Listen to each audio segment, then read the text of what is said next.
বেশি শেয়ার হবে তত বেশি ক্লাসটি প্রাণবন্ত হবে। আমাদের আয়েশা সিদ্দিকা, তারপর হচ্ছে তাসলিমা যশোর থেকে যারা যারা জয়েন করেছেন তাদের জন্য আমি আর লেট না করে আমার ক্লাসটি এখনই শুরু করব। তবে আপনাদের কাছে আমার একটাই রিকোয়েস্ট থাকবে, সেটা হচ্ছে যে প্রথম আসবেন সে অন্তত একটা করে হলেও এটা শেয়ার দিয়ে দিবেন। আর আমাদের যারা নিয়মিত স্টুডেন্ট তাদেরকে আমি বলবো, প্লিজ আপনারা একের অধিক শেয়ার করবেন। ক্লাসটি যত বেশি শেয়ার হবে তত বেশি মানুষের কাছে পৌঁছাবে, আমাদের এই যে প্রচেষ্টা তখন সার্থক হবে। জি, আমি শুরু করছি। বিসমিল্লাহির রহমানির রহিম। রব্বি জিদনি ইলমা। আমি প্রথম প্রশ্নটা সাজিয়েছি, দেখেন প্রথম প্রশ্নটা কি সম্পর্কে? 50-51 মুভমেন্ট। 50-51 মুভমেন্ট কোন আন্দোলনের, মানে এটা কি? এটা পরীক্ষাতে আসবে যে 50-51 মুভমেন্ট কি। এটা হচ্ছে ট্রাম্প বিরোধী আন্দোলন, অথবা একটি রাজ্যের নাম, অথবা একটি জাহাজের নাম, একটি বিপ্লবের নাম। এটা সাধারণত পরীক্ষার মধ্যে আসতে দেখা যায়। তাহলে প্রিয় ভাই বোন বলে ফেলেন, এই প্রশ্নটা কি আপনারা পূর্বে কোনো পত্র পত্রিকা পেয়েছেন? নিশ্চয়ই এই পত্রপত্রিকার জানুয়ারি 2025 এই পত্রিকাগুলোতে আপনারা এই বিষয়টা পেয়েছেন। তখন একটা আন্দোলন হয়েছিল। এই যে আন্দোলন কয়টা হয়েছিল? অনেকগুলো আন্দোলন হয়েছিল, ঠিক আছে? তাইলে দেখা যাচ্ছে যে অনেকগুলো আন্দোলন হয়েছিল এই জানুয়ারি 2025-এ। আর এই আন্দোলনটা হয়েছিল যে দেশটাতে, সেটা হচ্ছে যুক্তরাষ্ট্রের রাজ্য সংখ্যা কয়টি? 50টি। আর আন্দোলন হয়েছে কয়টি? টোটাল 50টি, ঠিক আছে? আর একটা হচ্ছে 50টি হচ্ছে আন্দোলন, 50টি হচ্ছে যুক্তরাষ্ট্রের রাজ্য, আর 50টি হচ্ছে তাদের বিক্ষোভ, আর একটি হলো আন্দোলন। একটা হচ্ছে আন্দোলন 50-51, যার কারণে এটার নাম হয়েছে 50-51, অর্থাৎ 50-51। এই যে এই আন্দোলনটা হয়েছিল মূলত ট্রাম্প বিরোধী আন্দোলন, ঠিক আছে? এটা হচ্ছে একটি ট্রাম্প বিরোধী আন্দোলন। তাহলে আমি আজকে দেখতে চাই যে সর্বোচ্চ শেয়ারকারীকে আমি সর্বশেষ চেক করব এবং আপনার নাম আমি ঘোষণা করব ইনশাল্লাহ। ফরহাদ আকাশ সঠিক অ্যান্সার করেছেন, মেঘলা আকাশ সঠিক অ্যান্সার করেছেন। তারপরে আমরা আছি সেখানে, সাইদুল স্যার যেখানে, ওকে। তারপরে হচ্ছে হুমায়রা পাখি অ্যান্সার করেছেন, আপনারটা সঠিক হয়েছে। তারপরে মিসেস ববি আপনারটা হয়েছে আপু। যাক, থ্যাংক ইউ সো মাচ। তার মানে যুক্তরাষ্ট্রের যে 50টি রাজ্য, মনে রাখবেন ইউএসএ এর রাজ্য কয়টি? 50টি। তারপরে ইউএসএ বিক্ষোভ কয়টা হয়েছে? বিক্ষোভ হয়েছে 50টি। তারপরে এই সবগুলো মিলে হচ্ছে আন্দোলন, মানে আন্দোলন কয়টি? একটি। তাহলে আন্দোলন, বিক্ষোভ, আর এই সবগুলো বিক্ষোভের সমন্বয়ে নাম দেওয়া হয়েছে একটি আন্দোলন, যার কারণে এটার নাম হয়েছে 50-51। জি, বুঝতে পেরেছেন কিনা বলেন? যদি বুঝতে পারেন ডান লিখে ফেলতে হবে। ডান, আলহামদুলিল্লাহ, ডান লিখে ফেলবেন, তাহলে আমি তাড়াতাড়ি দ্বিতীয় প্রশ্নে যেতে পারবো। বলেন, যদি এটা হয়ে থাকে ডান লিখে ফেলতে হবে, অনেক দ্রুত লিখতে হবে। Thank you so much. Sanjay Biswas আপনারটা হয়েছে। জাহাঙ্গীর আলম, তারপরে আমাদের দিনের সূর্য, জাহাঙ্গীর আলম শেয়ার ডান লিখেছেন। Thank you so much Jahangir ভাই, আপনি শেয়ার করেছেন আমাদের অন্যান্য ভাই বোনদের জন্য। আচ্ছা, তাসলিমা খাতুন ডান লিখেছেন। হেলেনা পারভিন শেয়ার ডান লিখেছেন। আলামিন শেয়ার ডান লিখেছেন। সুমি আক্তার শেয়ার ডান লিখেছেন, আলহামদুলিল্লাহ। মিসেস ববি আপুরটা হয়েছে, হ্যাঁ ডান, আলহামদুলিল্লাহ। ওকে, ফাইন। তাহলে শেয়ার ডান যারা লিখেছেন তাদের প্রতি আমি কৃতজ্ঞ। এখানে দেখেন প্রায় 800 স্টুডেন্ট, একটা করে শেয়ার করলে কতটা শেয়ার হয় বলেন তো? কত হাজার স্টুডেন্টের কাছে, কত হাজার বেকার ভাই বোনদের কাছে আমাদের এই ক্লাসটি পৌঁছে যায়। আচ্ছা, আসেন 2 নম্বর প্রশ্ন। এটা খুবই ক্যাচি একটা প্রশ্ন এবং বারবার আসার মতো একটি প্রশ্ন। রোহিঙ্গা সমস্যার সমাধানে জাতিসংঘের সাধারণ অধিবেশনে ডক্টর ইউনূস কত দফা প্রস্তাব পেশ করেছিলেন? রোহিঙ্গা সমস্যার সমাধানে জাতিসংঘের 2025 সালে যে সম্মেলনটা হয়েছিল সেখানে আমাদের প্রধান উপদেষ্টা তিনি কত দফা পেশ করেছিলেন যে কুয়াশার ধোঁয়া। আশা করি যে এই প্রশ্নের অ্যান্সার আপনারাই করবেন যারা যারা পত্রিকা পড়েছেন শুধু তারাই এই প্রশ্নের উত্তর করতে পারবেন আমি আশা করি। জি শাহাদাত হোসেন আলহামদুলিল্লাহ বিপ্লব জি আলহামদুলিল্লাহ জি, যত বেশি শেয়ার হবে তত বেশি আমাদের এই ক্লাসটি মানে প্রাণবন্ত হবে, আমরা একসাথে করতে পারবো। আমি একটা না অনেকগুলো প্রশ্ন আপনাদেরকে পড়াতে পারবো আর এই ক্লাসগুলো আমরা কন্টিনিউয়াস নিতে পারবো। তাহলে বলেন, তাহলে 6টি 7টি 8টি 9টি, তাহলে 6টি করেননি, 8টিও করেননি, 9টিও করেননি। এই প্রশ্নের সঠিক অ্যান্সার যারা যারা করেছেন তারা কারা? আমাদের তাসলিমা খাতুন ভুল বলেছেন, ববি 7 দফা বলেছেন। Thank you so much. আপনি কেমনে পারলেন ববি আপু? আপনাকে thank you so much. Arnab ভাই সঠিক অ্যান্সার করেছেন। আমাদের রিপা বিশ্বাস, শারমিন আক্তার, ইকবাল হুসাইন, তারপর হচ্ছে মোনালিসা, তারপর অর্পিতা রায়, আপনাদেরগুলো হয়েছে, মানে যাদেরগুলো হয়েছে আমি শুধু বলি। হেলেনা পারভিন আপনারটা হয়েছে। তারপরে আমাদের সাপওয়ান রানী, কুয়াশার ধোঁয়া, লাবণী সরকার, সবাই প্রত্যেকে অ্যান্সার করতে হবে। প্লিজ অ্যান্সার আপনাকে করতে হবে। অ্যান্সার যদি না করেন তাহলে আপনার ব্রেন চালু হবে না। ধরেন আপনি পারেন, তারপরেও আপনার ব্রেন চালু হবে না। এই চালু দিতে হবে আপনার ব্রেনকে।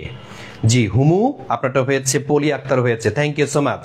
তাহলে রোহিঙ্গার সমস্যার সমাধান করার জন্য ডক্টর মোহাম্মদ ইউনূস 7টি দফা উপস্থাপন করেছেন জাতিসংঘের 80তম সম্মেলনে। সেখানে বলা হয়েছে এই রোহিঙ্গারা হচ্ছে নিরীহ, রোহিঙ্গারা হচ্ছে নির্যাতিত মিয়ানমারের সরকারের মাধ্যমে।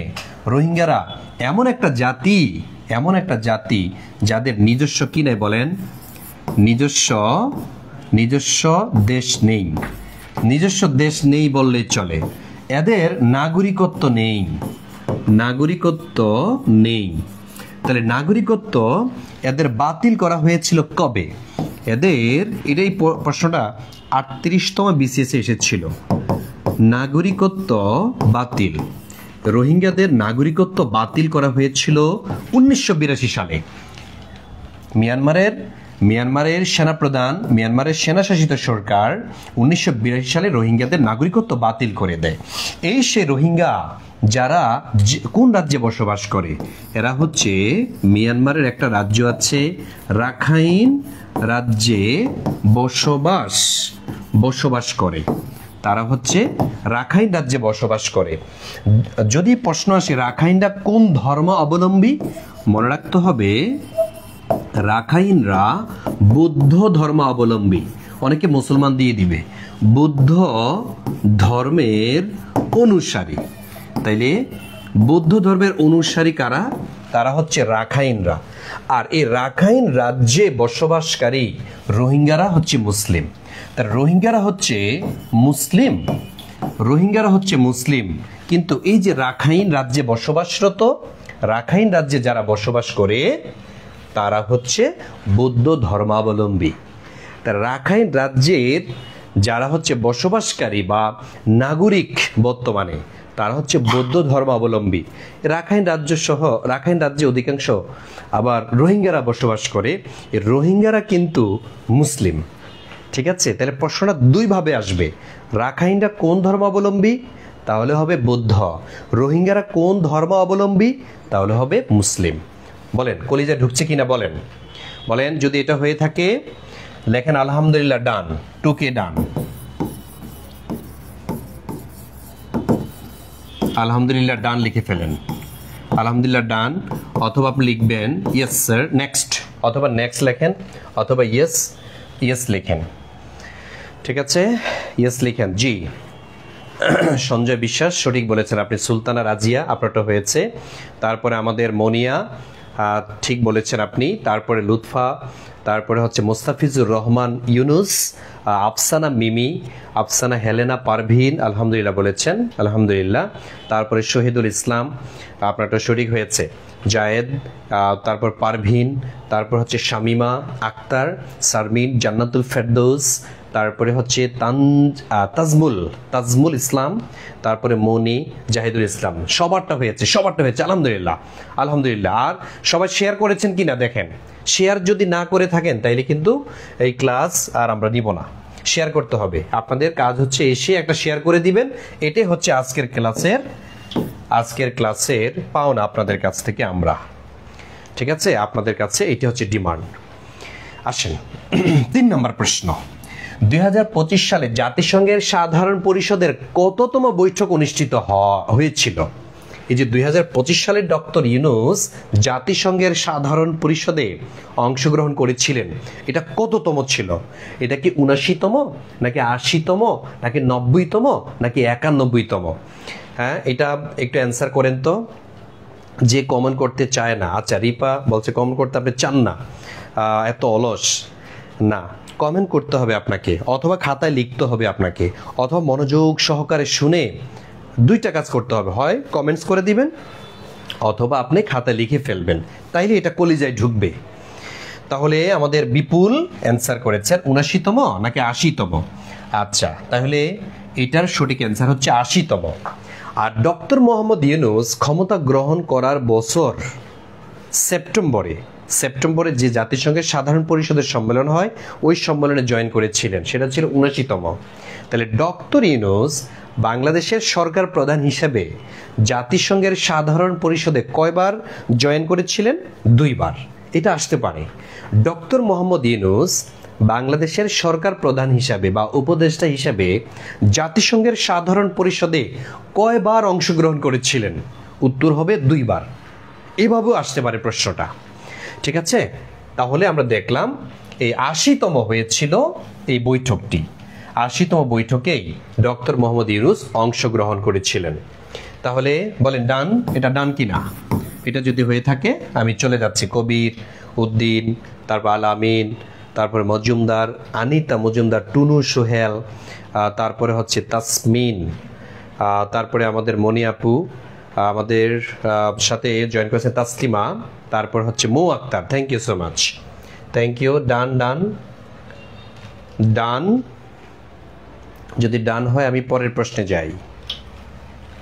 ওকে, এবার আসেন পরের প্রশ্নে যাচ্ছে। COP 31, COP মানে কি? Conference of parties. এটা হচ্ছে একটা জলবায়ু বিষয়ক সম্মেলন। এই যে COP 31 সম্মেলন কোথায় অনুষ্ঠিত হবে? এটা কত সালে জানেন? এটা অনুষ্ঠিত হবে 2026 সালে। তাহলে 2026 সালে COP 31 কনফারেন্স অফ পার্টিস এর 31 সম্মেলন কোন দেশে হবে? এটা কি অস্ট্রেলিয়াতে, নাকি অস্ট্রিয়াতে, নাকি ব্রাজিলে, নাকি আজারবাইজানে অনুষ্ঠিত হবে? এটা হচ্ছে আপনার কাছে প্রশ্ন, কারণ এই প্রশ্নটা এত ইম্পর্টেন্ট, আপনি স্টার মার্ক দিয়ে রাখেন, এটা কোনো না কোনো পরীক্ষাতে আপনার আসবে। এটা 10 থেকে 20তম গ্রেড এই পরীক্ষা যারা দিতে চান তাদের জন্য গুরুত্বপূর্ণ, অথবা যারা এই যে প্রাইমারি পরীক্ষায় অংশগ্রহণ করতে চান তাদের জন্য, অথবা NTRCA পরীক্ষাতে বসতে যাচ্ছেন তাদের জন্য, অথবা যারা ব্যাংক জবে অংশগ্রহণ করবেন তাদের জন্য গুরুত্বপূর্ণ। এই যে আমি কয়েকটা সেক্টর বললাম, এই পরীক্ষাগুলোতে আপনি এই প্রশ্নটা পাবেন 2026 সালে, ইনশাল্লাহ পাবেন, 2026 সালে পাবেন আপনি এই প্রশ্নটা, নিশ্চিত থাকেন, এটা আসবেই এই প্রশ্নটা। তাহলে এখন প্রশ্ন হচ্ছে ভাইয়া এই COP 31 এই সম্মেলন 2026 সালে কোথায় অনুষ্ঠিত হবে? আমাদের জায়েদা আক্তার ব্রাজিল বলেছে, হাসিনা ব্রাজিল বলেছে, আসলে কি ভুল? একটা হয় নাই। রূপা রাইট, ভুল হয় শুধু, হ্যাঁ। তারপরে হচ্ছে আমাদের বিথি, আপনারটা ভুল হয়েছে, মোর্শেদা ভুল হয়েছে, অনেকে দেখছি আমাদের ভুল করছেন, অনেকেই শুধু ব্রাজিল বলছেন। কেন ব্রাজিল ভুল বলেন? কারণ COP 30 যেটা, এই যে COP 30 যেটা, এটা হচ্ছে ব্রাজিলে হয়েছে, ঠিক আছে? এটা হচ্ছে কোথায় হয়েছে? এটা ব্রাজিলে হয়েছে। আর COP 29 যেটা, COP 29 যেটা, এটা হয়েছিল বাকুতে, আজারবাইজানের রাজধানী বাকুতে হয়েছিল। ঠিক আছে, আর COP 31 এটা 2026 সালে হবে। ঠিক আছে, 2026 সালে এই সম্মেলনটা হবে, জলবায়ু বিষয়ক এই সম্মেলনটা হবে।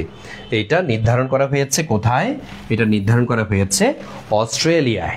যদিও এখনো আলোচনা চলছে, তবে কবে হবে এটা কিন্তু বলা হয়নি এখনো।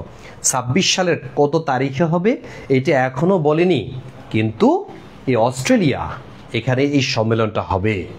ঠিক আছে, তাহলে এখন দেখেন এই যে কপ মানে কি, পরীক্ষাতে আসছিল, এটা 44তম বিসিএস এর প্রশ্ন। Conference of parties, conference of parties. COP এর ফুল মিনিং হচ্ছে কনফারেন্স অফ পার্টিজ। এই যে COP 1 সম্মেলন, COP 1 সম্মেলন কত সালে হয়েছিল? COP 1 সম্মেলনটা হয়েছিল 1995 সালে। 1995 সালে COP 1 সম্মেলন হয়েছিল। এটা কোথায় হয়েছিল? জার্মানিতে। ঠিক আছে, এই যে জার্মানিতে COP 1 সম্মেলন হয়েছিল। এক এক করে COP 2, COP 3, COP 4, 5, 6, 7 আস্তে আস্তে আজকে COP 31। ঠিক আছে, এটার আয়োজক যারা, তারা হচ্ছে United Nations framework of convention on climate change. এরা হচ্ছে এটার আয়োজক। এটা United Nations framework conference of climate change, এটা মূলত জলবায়ু বিষয়ক। এই যে জলবায়ু বিষয়ক সম্মেলন, তাহলে জলবায়ু বিষয়ক সম্মেলন এটা বিশ্বের সবচেয়ে বড়। তাহলে বিশ্বের সবচেয়ে বড় জলবায়ু বিষয়ক সম্মেলন কোনটি? সেটা হচ্ছে COP, conference of parties. Conference of parties এটা হচ্ছে বিশ্বের জলবায়ু বিষয়ক সবচেয়ে বড় জোট। বলেন এটা বুঝতে পেরেছেন কিনা? এটা যদি বুঝতে পারেন ডান লিখবেন। ঠিক আছে, এটার ফুল মিনিংটা জানবেন। United Nations framework conference of climate change. ঠিক আছে, কনফারেন্স অফ ক্লাইমেট চেঞ্জ, এটা ফুল মিনিংটা বারবার পরীক্ষাতে আসে। ঠিক আছে, বারবার পরীক্ষাতে আসে। এই জন্য কিছু কিছু বিষয়ের ফুল মিনিংটা জেনে ফেলতে হবে। তারপরে এইটা, এই যে COP, কনফারেন্স অফ পার্টিজ, আবার ইউনেস্কো, এটার ফুল মিনিং কি, এগুলো পরীক্ষাতে আসে। এই জন্য UNHCR, জাতিসংঘের অন্যান্য গুরুত্বপূর্ণ সংস্থার ফুল মিনিংগুলো জেনে যাবেন। আচ্ছা, থ্যাংক ইউ সো মাচ। আশা করি যে এই প্রশ্নটি বুঝতে পেরেছেন। রাজকন্যা যেহেতু ডান লিখেছেন, আশা করি যে প্রীতম সূত্রধর হয়েছে, আফসানা হয়েছে, নাবিন, টুনু সোহেল জলবায়ু বিষয়ক জোট বলেছেন, সোনিয়া খাতুন আপনি সঠিক বলেছেন। এটা 27 নভেম্বর হয়। হ্যাঁ, এগুলো সবসময় নভেম্বরেই সাধারণত সম্মেলনগুলো হয়। তারপরে উচিং মং মারমা বাই, তাহলে উচিং মং উনিও সঠিক বলেছেন। জান্নাতুল ফেরদৌস সঠিক বলেছেন। Thank you so much, thank you. কিন্তু সবাই অ্যান্সার করতে হবে। হ্যাঁ, আমার একটা রিকোয়েস্ট, 2টা কাজ করবেন আপনারা। যারা নতুন জয়েন করেছেন একটা শেয়ার করবেন, আর যারা জয়েন করেছেন ক্লাসটি শেষ পর্যন্ত দেখবেন, মনোযোগের সাথে দেখবেন। এই ক্লাসটি থেকে আপনি যা শিখবেন, এটা 5টা কারেন্ট অ্যাফেয়ার্স কিনেও আপনি হজম করতে পারবেন না। একটা ক্লাসের দাম হচ্ছে এমন। তাহলে আপনাদের জন্য এই গুরুত্বপূর্ণ ক্লাসগুলো গবেষণা করে করে তারপরে বানানো হয়। আসেন 5 নং প্রশ্ন। 5 নং প্রশ্নটি আপনাদের জন্য। জুলাইয়ের 16 তারিখে জুলাই শহীদ দিবস হিসাবে প্রজ্ঞাপন জারি করা হয় কবে? অর্থাৎ শহীদ দিবস, জুলাই শহীদ দিবস কোনটি? 16 জুলাই, তাই না? জুলাই শহীদ দিবস বা জুলাই আগস্ট দিবস কোনটি? এটা কিন্তু 47তম BCS এ এসেছে। তাহলে দেখেন, জুলাই শহীদ দিবস হিসেবে ঘোষণা করা হয়েছে কবে? প্রজ্ঞাপন জারি, রাষ্ট্রপতি কবে প্রজ্ঞাপন জারি করেছে? 16 জুলাই 2024, 16 জুলাই 2025, 2 জুলাই 2025 নাকি 8 আগস্ট 2025? এই প্রশ্নটা আপনাদের কাছে। মাই গড, আমাদের অনেকে গেস করে করে অ্যান্সার করার চেষ্টা করেছেন। এটা কিন্তু খুব ভালো জিনিস, গেস করে করে অ্যান্সার করা। তবে গেস করলে অধিকাংশ ভুল হয়। ঠিক আছে, তাসনিয়া খান আপনারটা হয় নাই। লিজা আক্তার আপনারটা হয় নাই। মাহমুদা আহমেদ আপনারটা, মাহফুজা আক্তার, তারপরে হচ্ছে শহীদ ইসলাম। আচ্ছা, মাহফুজা আক্তার বলছেন UNFCCC এর ফুল মিনিং কি? গুগলে সার্চ দেন United Nations framework on convention on climate change, এটা বলেছি। তারপরে আমাদের বৃথি, তারপরে হচ্ছে Binoy, thank you so much. কুয়াশার ধোয়া আপনার নাম না। তারপরে সীমা খাতুন আপনি বলেছেন কিন্তু হয়নি। শরীফুল ইসলাম, এক একজন এক একটা করতে থাকেন, পরীক্ষা তো মানে এখান থেকে একটা তো আছে, তাই না? আপনারা যেটা ধারণা করেন যে একটা তো হবে ভাইয়া, মনে রাখতে হবে জুলাই শহীদ দিবস হিসাবে 16 জুলাই যারা বলেছেন এটা ভুল। 16 জুলাই 2024-এ আবু সাইদকে হত্যা করা হয়েছিল, যার কারণে এই 16 জুলাইকে শহীদ দিবস ঘোষণা করা হয়েছে, সুতরাং এটা হচ্ছে না, ঠিক আছে? কিন্তু প্রজ্ঞাপন জারি এখানে মানে কবে প্রজ্ঞাপন জারি করা হয়েছে? 16 জুলাই 2025 না। বাংলাদেশে প্রথম জুলাই শহীদ দিবস পালন করা হয় কবে? সেটা হচ্ছে 16 জুলাই 2025, কিন্তু প্রশ্ন হচ্ছে প্রজ্ঞাপন জারি করা হয় কবে? তার মানে এটা হচ্ছে না। তাইলে সঠিক অ্যান্সার কোনটা? সঠিক অ্যান্সার হচ্ছে 2 জুলাই 2025। এখানে হচ্ছে মন্ত্রী পরিষদে আলাপ আলোচনা সাপেক্ষে এটাকে প্রজ্ঞাপন হিসাবে জারি করার জন্য রাষ্ট্রপতির কাছে প্রেরণ করা হলে রাষ্ট্রপতি 16 জুলাইকে শহীদ দিবস, জুলাই শহীদ দিবস হিসাবে অর্ডিন্যান্স জারি করেন। এটা খুব ইম্পর্টেন্ট। এই প্রশ্নটাকে আপনি স্টার মার্ক দিয়ে রাখেন, হ্যাঁ, স্টার মার্ক দিয়ে রাখেন। আমার কাছে কেন জানি মনে হয় এই প্রশ্নটা আসলে 90% স্টুডেন্ট পারবে না, 90% স্টুডেন্ট পারবে না এই প্রশ্নের উত্তর, ঠিক আছে? সবাই শুধু 16 জুলাই দিয়ে আসবে। আর 8 আগস্টে কি ঘটেছিল? 8 আগস্টে হচ্ছে অন্তর্বর্তীকালীন সরকার শপথ গ্রহণ করেছিলেন। তো যেদিন শপথ গ্রহণ করেছেন ওই দিনে কি 16 জুলাইকে শহীদ দিবস ঘোষণা করেছিল? নো। তাহলে এটা হচ্ছে না, তার মানে এটা হচ্ছে না। সঠিক অ্যান্সার হচ্ছে গ। সঠিক অ্যান্সার হচ্ছে গ। যারা যারা গ অ্যান্সার করেছেন তাদের সবারটা হয়েছে। এই যে সীমা খাতুন এবার ঠিক লিখেছেন। যারা এতক্ষণ পারেননি সঠিকটা লিখতে, এখন শুধু লিখবেন গ, শুধু গ লিখবেন, শুধু গ লিখবেন আপনি প্রত্যেকেই। আশা করি যে গ লিখবেন আপনার। এটা হচ্ছে কাফফারা, আপনি এটা কাফফারা করবেন। 2 জুলাই 2025 জুলাই শহীদ দিবস হিসেবে 16 তারিখে প্রজ্ঞাপন জারি করা হয়। তার মানে যদি এখন থেকে প্রশ্ন আসে জুলাই আগস্ট দিবস কোনটি, তাহলে জুলাই আগস্ট দিবস এটা হচ্ছে 16 জুলাই। তাহলে 16 জুলাই, তাহলে এটাকে কবে প্রজ্ঞাপন জারি করা হয়? তাহলে প্রজ্ঞাপন জারি সেটা হবে এই যে 2 জুলাই 2025-এ, ঠিক আছে? 2 জুলাই 2025-এ এটাকে প্রজ্ঞাপন হিসাবে জারি করা হয়। এটার প্রজ্ঞাপন জারি করা হয় কবে? সেটা হয়েছিল প্রজ্ঞাপন জারি করা হয়েছিল এই যে 2 জুলাই, 2 জুলাই, ঠিক আছে? 2 জুলাই 2025-এ প্রজ্ঞাপন জারি করা হয়েছিল। এটাই হচ্ছে ফাইনাল। বলেন ক্লিয়ার কিনা? ক্লিয়ার কিনা বলেন। যদি ক্লিয়ার হয়ে থাকে এবার লিখেন ডান, আলহামদুলিল্লাহ ডান, ডান লিখে দেন, অথবা লিখেন নেক্সট, আলহামদুলিল্লাহ নেক্সট। তাহলে আমি নেক্সট প্রশ্নে যাব। বলেন হয়েছে কিনা? হয়েছে। আজকে আরো গুরুত্বপূর্ণ আমি প্রশ্ন নিয়েছি, শেষ পর্যন্ত দেখবেন ক্লাসটি, শেষ পর্যন্ত দেখবেন, শেষ পর্যন্ত দেখার চেষ্টা করবেন, অনেক কিছু পাবেন। বুঝতে পেরেছেন হোসেন ভাই, মারুফ হোসেন? অনেক গুরুত্বপূর্ণ বিষয় আমি এখানে সাজিয়েছি। ওকে, 6 নম্বর প্রশ্ন দেখেন। এখানে বলা হয়েছে বর্তমানে দেশে সরকারি প্রাথমিক বিদ্যালয় রয়েছে কতটি? এটা হচ্ছে একটা সাম্প্রতিক প্রশ্ন, অর্থাৎ 2025 সালের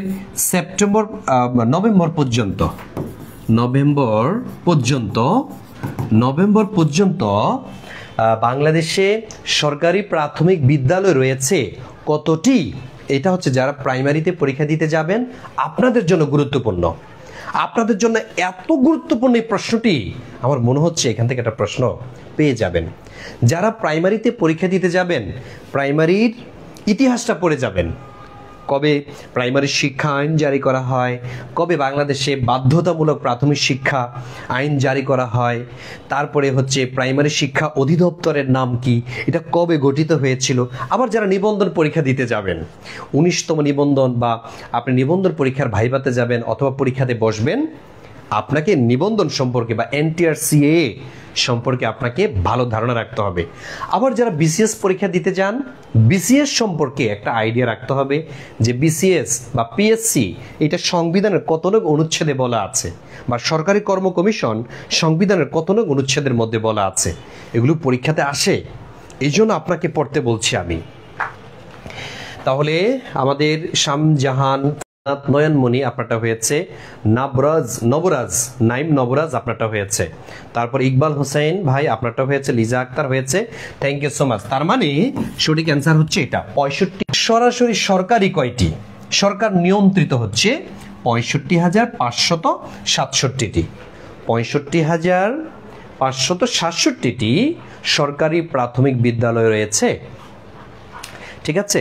আর এই 54টি কি বর্তমানে সরকারি বিশ্ববিদ্যালয়। তাইলে সরকারি বিশ্ববিদ্যালয় কয়টি?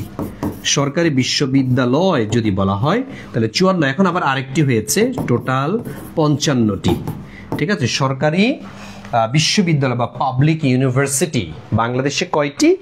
তাহলে হবে 55টি। বলেন হয়েছে কি না? কোন সমস্যা হচ্ছে নেটওয়ার্কে? গুড। বলেন এটা যদি হয়ে থাকে লিখবেন ডান, যে আলহামদুলিল্লাহ ডান। তাহলে পরের প্রশ্নে যাব। আমি পারছি, হ্যাঁ তাসলিমা খাতুন, দেখছেন পারলে কি এটা ভালো লাগে না? পারলে কিন্তু কনফিডেন্স চলে আসছে যে আমি এরপরেরটাও পারবো, ঠিক আছে, এরপরেরটাও পারবো, এরকম আপনাকে অনুপ্রেরণা দিবে আপনার মন। ওকে, থ্যাংক ইউ সো মাচ। আমি পরের প্রশ্নে যাচ্ছি, এটা যদি হয়ে থাকে আমি পরের প্রশ্নে যাচ্ছি। হ্যাঁ আসেন, পরের প্রশ্ন। এখানে বলা হয়েছে বাংলাদেশে প্রথমবারের মতো 5G চালু করেছে কোন প্রতিষ্ঠান? এই যে 5G ফিফথ জেনারেশন, তাইলে এটা কোনটা হবে বলেন তো? 5G চালু করে কোন প্রতিষ্ঠান? এটা কি গ্রামীণ ব্যাংক, নাকি রবি আজিয়াটা লিমিটেড, নাকি বাংলা লিংক, নাকি ক আর খ? কোনটা হবে এখানে সঠিক অ্যান্সার? যদি একটু বুদ্ধি থাকে, যদি টেকনিক আপনার মাথায় কাজ করে, তাইলে এই প্রশ্নের উত্তর পারবেন। বুদ্ধি এক্সট্রা অর্ডিনারি লাগবে এই সকল প্রশ্ন অ্যান্সার করার জন্য, ঠিক আছে। এই প্রশ্নের উত্তরগুলো এরকমই হয়, এরকমভাবে তারা সাজায়। এই যে আমি 4টা ফরম্যাট সাজিয়েছি, সেম ওয়েতে আপনাকে সাজাবে যে বাংলাদেশে প্রথমবারের মতো 5G চালু করেছে কোন প্রতিষ্ঠান? আশরাফুল, তারপরে আফসানা মিমি অ্যান্সার করেছেন, তারপরে ইমরান হোসেন অ্যান্সার করেছেন, রিপা। স্যার একটাও পারতেছি না। হ্যাঁ অসুবিধা নেই, কারণ এগুলো সাম্প্রতিক তো পারবেন না, সাধারণ জ্ঞান না, এই কারণে আপনার কাছে অসাধারণ মনে হয় তাই পারতেছেন না, কিন্তু এগুলো আমাদের দরকার আছে। তাহলে 5G চালু করেছে গ্রামীণ ব্যাংক, গ্রামীণ ফোন, আবার রবি আজিয়াটা, এই দুটাই চালু করেছে। কিন্তু এমন একটা অপশন থাকতে হবে যেখানে দুইটা অপশনই আছে, আর তার মধ্যে আমরা পেয়ে যাই সেটা হচ্ছে ঘ। তার মানে খ উত্তর হচ্ছে না, মানে এককভাবে কিন্তু ক বা খ হচ্ছে না। তাহলে এককভাবে অ্যান্সার কোনটা? এই ঘ হচ্ছে সঠিক অ্যান্সার। গ হলো সঠিক অ্যান্সার। এই 5G চালু করেছে তারা, গ্রামীণ ফোন চালু করেছে, আর রবি আজিয়াটা লিমিটেড তারা হচ্ছে 5G বা ফিফথ জেনারেশন চালু করেছে। আচ্ছা, তাহলে এটা ডান কিনা বলেন? যদি এটা হয়ে থাকে লিখবেন ডান। আলহামদুলিল্লাহ ডান লিখে ফেলেন। তাহলে আমি পরের প্রশ্নে যাব।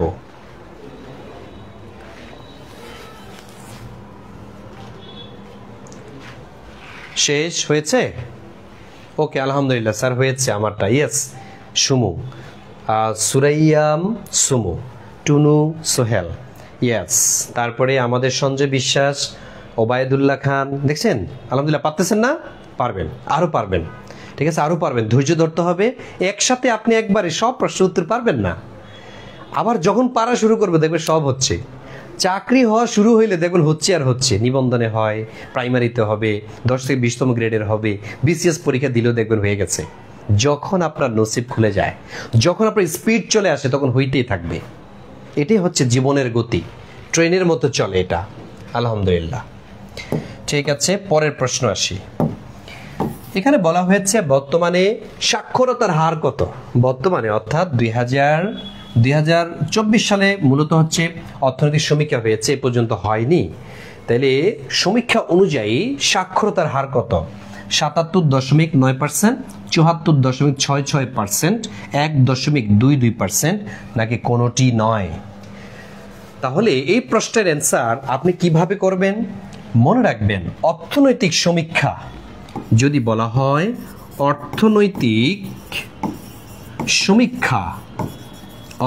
সমীক্ষা 2024 অনুযায়ী এই প্রশ্নের সঠিক অ্যান্সার যেটা, সেটা হচ্ছে ক। এই প্রশ্নের সঠিক অ্যান্সার হচ্ছে ক। আর যদি বলা হয় জনশুমারি ও গৃহ গণনা, জনশুমারি ও গৃহ গণনা 2023 এর অনুযায়ী কোনটা হবে? 2022 এটা অনুযায়ী হবে এটা। ঠিক আছে, 74.66%। যেহেতু জনশুমারি উল্লেখ করেনি, ফলে আমরা এটাকে অ্যান্সার করব না। আর 1.22% এটা হলো জনশুমারি অনুযায়ী জনসংখ্যা বৃদ্ধির হার, তার মানে এটা হচ্ছে না। আর কোনোটি নয়, ব্যাপারটা এরকম না। তাহলে সঠিক অ্যান্সার আপনাকে মানতে খাটাতে হবে। এখানে সঠিক অ্যান্সার হবে 77.9% সাক্ষরতার হার বাংলাদেশে। তাহলে সাক্ষরতার হার কত? 77.9%। হয়েছে? পারবেন? আলহামদুলিল্লাহ। পারবেন না? যদি হয়ে থাকে লেখেন ডান অথবা নেক্সট, ডান অথবা নেক্সট লিখে ফেলেন। নেক্সট। আলহামদুলিল্লাহ, হয়েছে। এই তো আমাদের অনেক অনেক ভাই বোন পারতেছেন, এটা খুবই একটা খুশির কথা। সেটা হচ্ছে এতক্ষণ পারেননি, এখন আপনার ব্রেন স্টার্ট নিয়েছে, এখন আবার মনে পড়ছে। কারণ এগুলো দৈনন্দিন আপনি কিন্তু দেখতেছেন, আপনি ইউটিউবে অথবা আপনি গুগলে অথবা ফেসবুকের মধ্যে অথবা পত্রপত্রিকায় অথবা ক্লাসে অথবা কারো কোনো বন্ধু বা বান্ধবীর কাছে আপনি এগুলো কিন্তু শুনেন প্রতিনিয়ত, কিন্তু আমাদের ব্রেন সেটাকে সেভ রাখতে অক্ষম। ঠিক আছে, তাহলে সেভ রাখতে পারে কোনটা? যেটার প্রতি ফোকাস থাকে 100%। ফোকাস থাকলে এগুলো আর ভুলবেন না, এগুলো আর ভুলা অসম্ভব। আচ্ছা, 9 নং প্রশ্নে আসি আমরা। বর্তমানে বাংলাদেশের মানুষের মাথাপিছু আয় কত? বর্তমানে বাংলাদেশের মানুষের মাথাপিছু আয় কত? 129 মার্কিন ডলার? নো, এইটা কখনো হতে পারে না। কারণ 1971 সালে, মনে রাখবেন, 1971 সালে বাংলাদেশের মানুষের মাথাপিছু আয় ছিল 129 মার্কিন ডলার। আচ্ছা, তাহলে কোনটা হবে? তাহলে কি 124 মার্কিন ডলার? নো, 124 মার্কিন ডলারও হবে না। কারণ কি? কারণ 1969 সালে বাংলাদেশের মানুষের মাথাপিছু আয় ছিল 124 মার্কিন ডলার। তার মানে এটা কিন্তু হচ্ছে না। এটা আমাদের কুবরা রহমান, তারপরে হচ্ছে শারমিন আক্তার, শাহিন আলম, আপনাদেরটা হয়েছে। তারপর হচ্ছে শামিমা আক্তার, তারপরে আমাদের এখানে অনেকে দেখছে অ্যান্সার করছেন, আপনাদেরগুলো হচ্ছে মারিয়াম, তাহিয়া, মাহিয়া, তারপরে সুরাইয়া সুমু, মরজিনা বেগম, লিজা আক্তার, তারপর অর্ণব, অনেকেরটা সঠিক হয়েছে, থ্যাংক ইউ। তার মানে কোনটা হবে বলেন তো? সঠিক অ্যান্সার হচ্ছে যে ঘ, 2820 মার্কিন ডলার। এটা হচ্ছে 2025 সালে। ঠিক আছে, এটা হলো 2025 সালের মাথাপিছু আয়। আর যদি বলা হতো 2024 সালে মাথাপিছু আয় কত ছিল, তাহলে এটা ছিল 2024-এ। তার মানে এটাও কিন্তু প্রশ্ন অনুযায়ী হয় নাই, কারণ এখানে বলেছে বর্তমানে। বর্তমানে বলতে 2025-কে বোঝায়, বর্তমানে বলতে 2025 হবে। ক্লিয়ার? ক্লিয়ার, আলহামদুলিল্লাহ। এই তো পেরেছেন, এই তো। তাহলে লিখেন, তাহলে ডান লিখে ফেলতে হবে, হ্যাঁ, ডান লিখে ফেলতে হবে। আলামিন ইসলাম সবুজ, ওকে। পরের প্রশ্ন আসি ভাই, পরের প্রশ্ন আসেন। তফসিলি ব্যাংক রয়েছে মোট কয়টি? তফসিলি ব্যাংক রয়েছে মোট কয়টি বর্তমানে? তফসিলি ব্যাংক হচ্ছে যেই ব্যাংকগুলো বাংলাদেশ ব্যাংকের নথিভুক্ত, যেই ব্যাংকগুলো বাংলাদেশ ব্যাংকের নথিভুক্ত বা বাংলাদেশ ব্যাংকের হিসাবের আওতাধীন, তাদেরকে তফসিলি ব্যাংক বলে। তাহলে সেটা কি 6টি হবে? নো, 6টি হচ্ছে বাংলাদেশের বাংলাদেশের বাণিজ্যিক ব্যাংক, সুতরাং 6টি হতে পারে না। 43টি, নো, 43টিও না, 43টিও এখানে নয়। এটা হচ্ছে তারপর যে 3টি বিশেষায়িত ব্যাংক, এটা অবশ্যই না। তাহলে সঠিক অ্যান্সার যেটা হয় সেটা হচ্ছে 61টি। তাহলে বাংলাদেশে তফসিলি ব্যাংকের সংখ্যা কয়টি? 61টি। ঠিক আছে, বাংলাদেশে তফসিলি ব্যাংকের সংখ্যা হলো 61টি। কার কারটা হয়েছে? মরিয়াম, বিপুল, তারপরে আমাদের মোহাম্মদ হাসান এটা হয়েছে, জায়েদ আক্তার হয়েছে, মোহনা শামস হয়েছে, ফরহাদ, মর্জিনা আপুরটা হয়েছে। বাহ, অনেকেই দেখছি সঠিক অ্যান্সারই দিচ্ছেন, সঠিক অ্যান্সার দিচ্ছেন। আজকের এই ক্লাসটি যারা লাইভ দেখতেছেন এবং কি শেয়ার দিয়ে রাখবেন, এটা একটা সম্পদ হয়ে থাকবে আপনার জীবনে। 2025 সালের যদি কোনো পরীক্ষায় আপনি বসেন তাহলে এখান থেকে প্রশ্ন পাবেন ইনশাল্লাহ। আর 2026 সালে আপনি অবশ্যই এই বিষয়গুলো যদি ধারণা না থাকে, 26 সালে সাধারণ জ্ঞান বা সাম্প্রতিক বিষয় আপনি বুঝবেন না। আচ্ছা, থ্যাংক ইউ সো মাচ। তাইলে আসেন 11 নং প্রশ্ন। নিউ ইয়র্ক সিটির নবনির্বাচিত মেয়রকে? নিউ ইয়র্ক সিটির নবনির্বাচিত মেয়র এই মাসে হয়েছে 2025 সালে। 2025 সালের নভেম্বরে কিন্তু নিউ ইয়র্ক সিটিতে একজন মেয়র নির্বাচিত হয়েছেন। তার নাম কি? তিনি কিন্তু একজন মুসলিম। চমৎকার বিষয় হচ্ছে তিনি একজন মুসলিম। এটা আশা করি সবাই পারবেন, এটা অ্যান্সার করেন। শহীদুল ইসলাম, আকলিমা আক্তার, লুবনা, তারপর হচ্ছে শফিকুল ইসলাম, জাহাঙ্গীর আলম, শেয়ারডান লিখেছেন। থ্যাংক ইউ ভাই, আপনার প্রতি কৃতজ্ঞ। তারপরে এই প্রশ্নের অ্যান্সার কোনটা হবে? নিউ ইয়র্ক সিটির নবনির্বাচিত মেয়রকে? নিউ ইয়র্ক সিটির নবনির্বাচিত মেয়রকে? ইয়েস, হারুনুর রশিদ এটা হয়েছে। শাহাদাত হোসেন আপনারটা হয়েছে। তারপর নয়নমণি বলছে জানি না। খুব ভালো, জানি না অপশন নাই তো এখানে ভাই। তারপর হচ্ছে সালমান সিয়াম আপনি বলেছেন, তাসলিমা খাতুন আপনি বলেছেন। ওকে, তাহলে রাশিদা তালিব হবে না এটা নিশ্চিত। কেউ কিন্তু বলতেছেন না, সবাই যেটা বলতেছেন এটা কিন্তু ঠিক আছে। ইলহান ওমর, এই সেই ইলহান ওমর, সবচেয়ে বলিষ্ঠ কণ্ঠ, মুসলমানদের পক্ষে যে এমপি সবচেয়ে বলিষ্ঠ ভূমিকা রেখেছেন তার নাম হচ্ছে ইলহান ওমর। কিন্তু উনি কিন্তু নবনির্বাচিত মেয়র না, তিনি সিনেটর। তাহলে শেখ রহমান এটা হচ্ছে না। শেখ রহমান হচ্ছে সেই ব্যক্তি যিনি বাংলাদেশি বংশোদ্ভূত যুক্তরাষ্ট্রের প্রথম মুসলিম সিনেটর। তাহলে যুক্তরাষ্ট্রের প্রথম মুসলিম সিনেটরের নাম কি? শেখ রহমান। তাহলে এই প্রশ্নের অ্যান্সার অনেকেরটাই হয়েছে, কারণ আপনারা পত্রিকা পড়েন বলে। সেটা হবে জোহরান কোয়ামে মামদানি, উগান্ডার। জোহরান কোয়ামে মামদানি হয়েছে। কারটা বলেন, কারটা হয়েছে? আলহামদুলিল্লাহ, বাহ, অনেকেরটাই হয়েছে, অনেকের অ্যান্সার সঠিক হয়েছে, অনেকের অ্যান্সার। সোনিয়া ভুইয়া হয়েছে, আব্দুস শুকুর হয়েছে, জান্নাত আফরিন জান্নাত, তারপরে আমাদের টুনু সোহেল আমার নামে, হ্যাঁ আপনারগুলো অনেকগুলো হয়েছে। হিয়ামনি আপু আপনারটা হয়েছে, আফরিন হয়েছে, তারপর হচ্ছে হুমায়রা জান্নাত আপনারটা হয়েছে, মমিনুল ইসলাম হয়েছে। Thank you so much. তাইলে প্রথম মুসলিম সিনেটরকে যদি এরকম প্রশ্ন আসে, প্রথম মুসলিম সিনেটর যুক্তরাষ্ট্রের, ঠিক আছে, তাইলে ইউএসএ এর প্রথম মুসলিম সিনেটর যিনি, তিনি হচ্ছেন এই যে ব্যক্তিটা, শেখ রহমান। উনি কিন্তু বাংলাদেশি, ঠিক আছে, বাংলাদেশি বংশোদ্ভূত শেখ রহমান, তিনি হচ্ছেন যুক্তরাষ্ট্রের প্রথম মুসলিম সিনেটর। আর নিউ ইয়র্ক সিটির নবনির্বাচিত মেয়র যিনি, তিনি হচ্ছেন মামদানি। এটা দেখবেন কোনো না কোনো পরীক্ষাতে আসবেই, ইনশাল্লাহ আসবে। পরের প্রশ্ন, এখানে আসেন 2025 সালে সাহিত্যে নোবেল জয়ীকে? 2025 সালে নোবেল পুরস্কার দেওয়া হয়েছে 6টি ক্ষেত্রে। তাইলে নোবেল পুরস্কার দেওয়া হয় কয়টি ক্ষেত্রে? এই 6টি ক্ষেত্রে নোবেল পুরস্কার দেওয়া হয়েছে। কে সাহিত্যে পেয়েছে প্রশ্ন বুঝতে হবে। অনেকে শুধু মাচাদু বলা শুরু করে, কিন্তু এখানে বলেছে সাহিত্যে, কিন্তু সাহিত্যে কিন্তু মাচাদু না। মাচাদু পেয়েছে কিসে? শান্তিতে। উনি পেয়েছিলেন কিসে? শান্তিতে। তাহলে ওনারটা হচ্ছে না। আর এই যে জুয়েল মুকির, আর হচ্ছে পিটার হাউইটস, আর হচ্ছে ফিলিপ এগিও, এই দুইজন পেয়েছে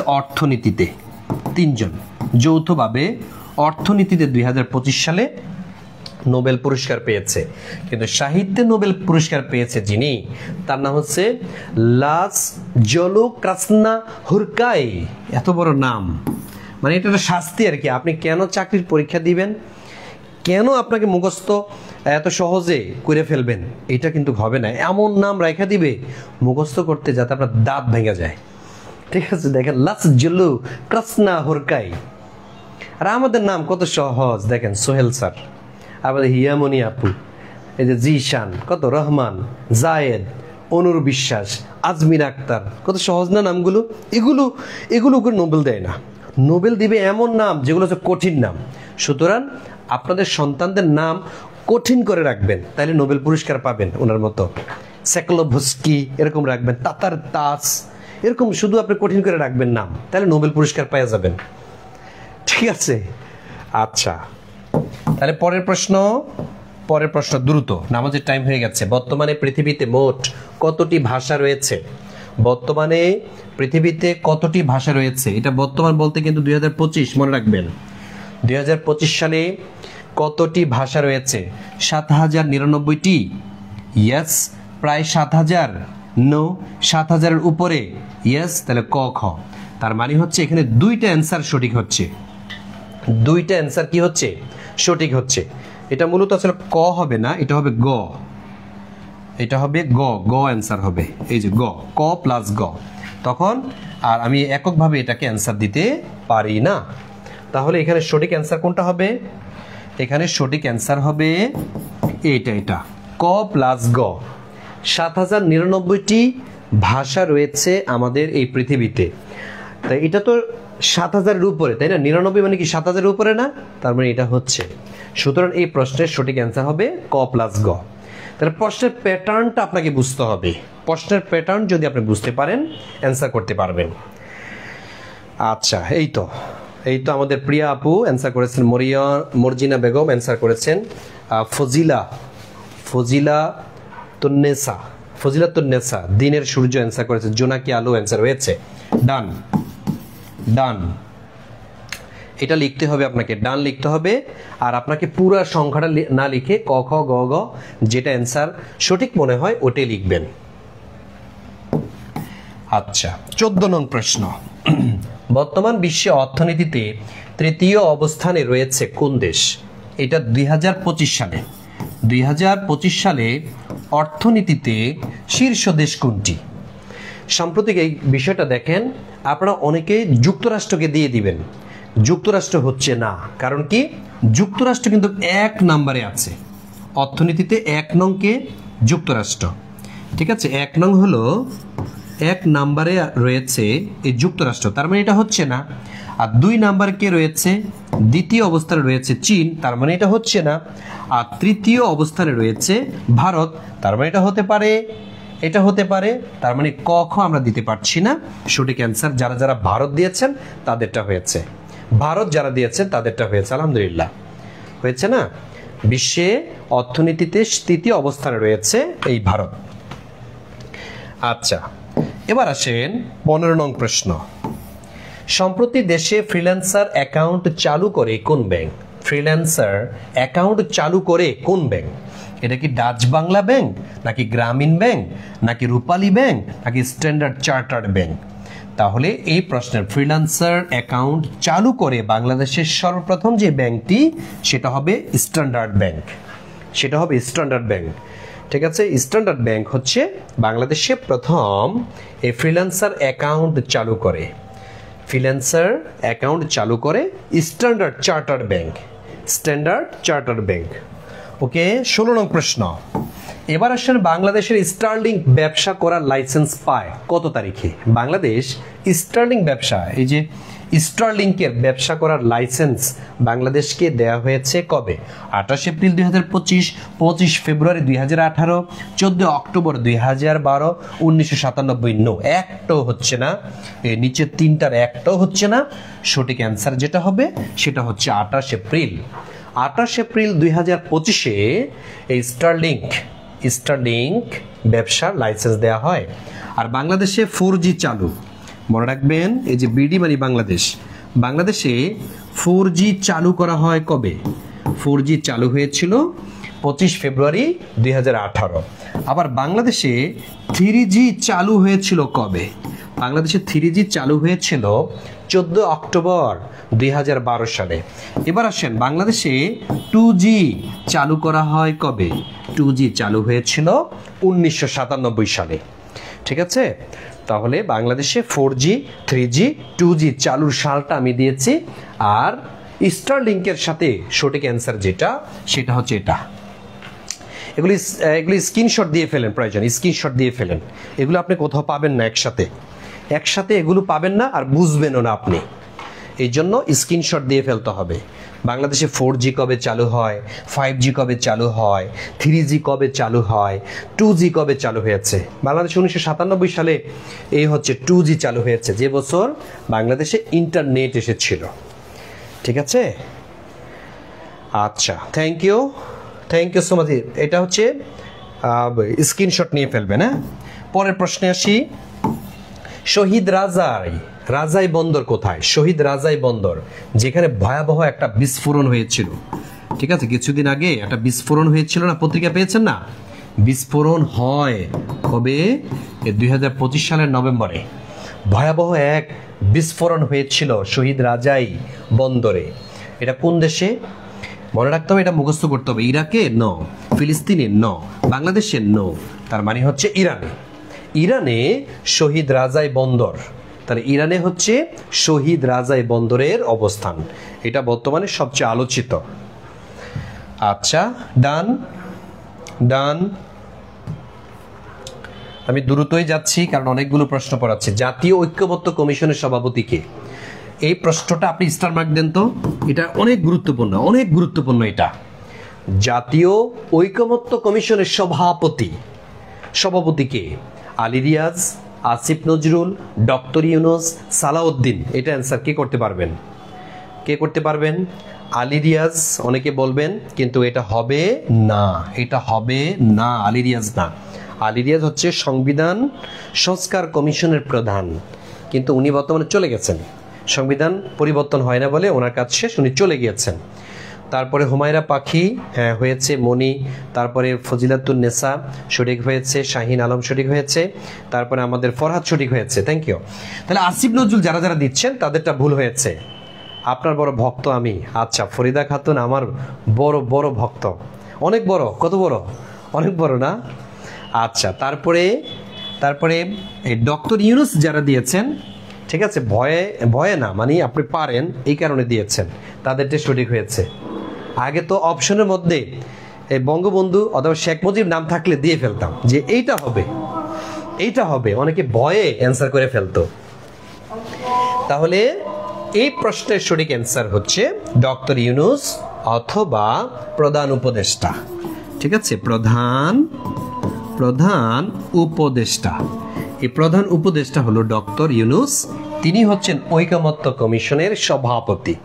ঐকমত্য কমিশনের সভাপতি হলেন ডক্টর ইউনুস। পরের প্রশ্নে আসি। 19, মাতৃভাষা অনুসারে বাংলা ভাষার অবস্থান বিশ্বে কততম বর্তমানে? মাতৃভাষা অনুসারে বাংলা ভাষার অবস্থান, এই প্রশ্নটা এত কনফিউজিং।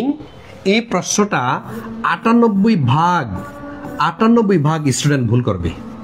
98 ভাগ স্টুডেন্ট ভুল করবে এই প্রশ্নটা। মাতৃভাষা অনুসারে বাংলা ভাষার অবস্থান এটা কত? দেখি আপনারা পারেন কিনা। সোনিয়া খাতুন কে সঠিক অ্যান্সার দিতে পারবেন? সুলতানা রাজিয়া, তারপর ফাতেমা আক্তার। এই তো ভুল দেওয়া শুরু করেছে, দেখছেন? আমি জানি। মরিয়ম বেগম, তারপর হচ্ছে তানজিমুল, অনেকে দেখছি ভুল অ্যান্সার করতেছেন। তুলি, তারপর হচ্ছে মোখলেসুর রহমান, তারপর মোহাম্মদ ইসলাম, অনেকে ভুল বলবেন, তবে কয়েকজন সঠিক বলেছেন। এই যে আরবিতে নাম লেখা, তারটা সঠিক হয়েছে। পঞ্চম হবে, তার মানে মাতৃভাষা অনুসারে বাংলা ভাষার অবস্থান হচ্ছে পঞ্চম। বাংলা ভাষার অবস্থান হচ্ছে কত? পঞ্চম। আর যদি বলা হয় মাতৃভাষা অনুসারে বিশ্বের শীর্ষ ভাষা কোনটি? বিশ্বের শীর্ষ অবস্থানে রয়েছে মান্দারিন। এটা হচ্ছে মান্দারিন ভাষা, এটার আরেক নাম হচ্ছে চাইনিজ। ঠিক আছে, চাইনিজ ভাষা মাতৃভাষা অনুসারে শীর্ষস্থান দখল করে আছে। আর যদি বলা হয় জনপ্রিয়তার দিক থেকে শীর্ষ অবস্থানে কোনটি, তখন হবে ইংরেজি। তাইলে বিশ্বের সবচেয়ে জনপ্রিয় ভাষা কোনটি? জনপ্রিয় ভাষা যেটি সেটা হচ্ছে ইংরেজি। সব দেশে পাওয়া যায়, তাই না? সব দেশে পাওয়া যায় যে ভাষাটি, সেটা হচ্ছে ইংরেজি ভাষা, সব দেশে। তারপরে ওকে ফাইন, অনেকে দেখছি অ্যান্সার করেছেন, অনেকের অ্যান্সার সঠিক হয়েছে, আবার অনেকে ভুল বলেছেন। আর সপ্তম যেটা, সেটা হচ্ছে বিশ্বে বাংলাদেশের অবস্থান। বিশ্বে বাংলা ভাষার অবস্থান কত? সপ্তম। বিশ্বে বাংলা ভাষার অবস্থান, বিশ্বে বাংলা ভাষার অবস্থান যদি বলা হয় তখন হবে সপ্তম। বিশ্বে বাংলা ভাষার অবস্থান যদি বলা হয় তখন হবে সপ্তম। কিন্তু যখন বলা হবে মাতৃভাষা অনুসারে বাংলা ভাষার অবস্থান বিশ্বে কততম, তখন হবে পঞ্চম। এই যারা যারা পঞ্চম দিয়েছেন তাদেরটা হয়েছে। হ্যাঁ, মিমির নাম, জি, পলি, শরীফুর নেসাফ পলি। অনেক পরে, আপনি অনেক পুরনো স্টুডেন্ট আমাদের, কিন্তু আজকে কি অ্যান্সার কম করতেছেন কিনা, নাম আসতেছে না এখানে। সিদরাতুল মুনতাহা সঠিক হয়েছে। শহীদুল ইসলাম ভাই, হ্যাঁ আপনারটাও সঠিক হয়েছে। ইমরান হোসেন নাবিন সঠিক হয়েছে। তারপরে হচ্ছে ইংলিশ ইজ পটাটোর মতো, হ্যাঁ আলুর মতো ইংলিশটা, সব দেশে চলে এটা। এবার আসেন গুরুত্বপূর্ণ সবচেয়ে, ফ্যাসিবাদের জনক বলা হয় কাকে? এটা কত পরীক্ষায় মিনিমাম এই লাইনটা আসছে 20টি চাকরির পরীক্ষায়। 20টি চাকরির পরীক্ষায় আসা প্রশ্ন কোনটি? সেটা হচ্ছে ফ্যাসিবাদের জনককে। ফ্যাসিবাদের জনককে হিটলার নাকি মুসোলিনি নাকি কার্ল মার্কস নাকি মার্টিন লুথার? এই প্রশ্নটা এতবার এসেছে এই 2025 সালে, ইভেন 2026 সালেও আসবে। কারণ যারা 25 সালে পারে না, 26 সালেও তারা পারবে না। যারা পারে না তারা কোথাও পারে না, যারা পারে সব জায়গায় কাঁপায়া দেয়। ঠিক আছে, আপনাকে কাঁপাইয়া দিতে হবে, সব জায়গায় কাঁপাইয়া দিতে হবে। সেটা বিসিএস হোক, 10 থেকে 20তম গ্রেডের হোক, অথবা প্রাইমারি পরীক্ষা হোক, সব জায়গায় আপনাকে দেখিয়ে দিতে হবে আপনি পারেন। সর্বোচ্চ চেষ্টা করতে হবে। জাস্ট পরীক্ষা দেওয়ার জন্য দিচ্ছেন এমন যাতে না হয়। বলেন, এখানে হিটলার যারা দিচ্ছেন এটা জিদ করে দিচ্ছেন, এটা ভুল। হিটলার এটা আপনি আসলে জিদ করে দিতেছেন, আপনি এটা তার প্রতি বিরক্ত হয়ে দিতেছেন। আমাদের বিপ্লব বলছেন সঠিক অ্যান্সার। তারপর হচ্ছে মোখলেসুর রহমান সঠিক অ্যান্সার বলেছেন, সেটা হবে মুসোলিনি। এই সেই মুসোলিনি যিনি হিটলারের বন্ধু ছিল। মুসোলিনি কি ছিলেন বলেন? মুসোলিনি ছিলেন হিটলারের বন্ধু। ইতালির সাংবাদিক থেকে ইতালির পরে ফ্যাসিবাদের জনক হয়ে ওঠেন, প্রেসিডেন্ট হয়ে ওঠেন এই মুসোলিনি, যারা দ্বিতীয় বিশ্বযুদ্ধের মিত্রশক্তি হিসেবে কাজ করেছে। তো এই হচ্ছে আজকের আমাদের এই ক্লাসটি।